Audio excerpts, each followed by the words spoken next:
ईमानदारी का इनाम। एक बार की बात है, एक छोटे से गांव में रामू नाम का एक गरीब लड़का रहता था। रामू बहुत ईमानदार और मेहनती था, लेकिन उसके पास पैसे नहीं थे। गांव में एक अमीर व्यापारी था जिसका नाम सेठ किशनलाल था। सेठ बहुत कड़क स्वभाव का था और किसी को मुफ्त में मदद नहीं करता था।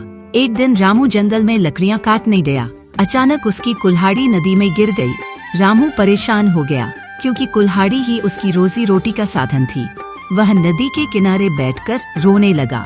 उसी समय नदी से जल देवता प्रकट हुए और रामू से पूछा, तुम क्यों रो रहे हो बालक? रामू ने उन्हें सारी बात बताई। जल देवता ने मुस्कुराते हुए नदी में गोता लगाया और सोने की कुल्हाड़ी लेकर बाहर आए। क्या यह तुम्हारी कुल्हाड़ी है? उन्होंने पूछा। रामू ने ईमानदारी से कहा, नहीं, यह मेरी कुल्हाड़ी नहीं है। फिर जल देवता ने चांदी की कुल्हाड़ी निकाली और पूछा, क्या यह तुम्हारी कुल्हाड़ी है? रामू ने फिर से इनकार किया, नहीं, यह भी मेरी कुल्हाड़ी नहीं है।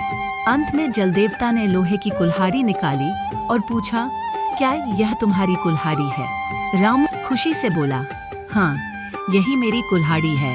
रामू की ईमानदारी देखकर जल देवता बहुत खुश हुए और उसे तीनों कुल्हाड़ियां दे दी। रामू धन्यवाद कहकर घर लौट आया। जब सेठ किशनलाल को यह बात पता चली, वह रामू की ईमानदारी से बहुत प्रभावित हुआ। उसने रामू को अपने व्यापार में नौकरी दे दी और रामू के जीवन में खुशहाली आ गई। सीख: ईमानदारी का फल हमेशा मीठा होता है।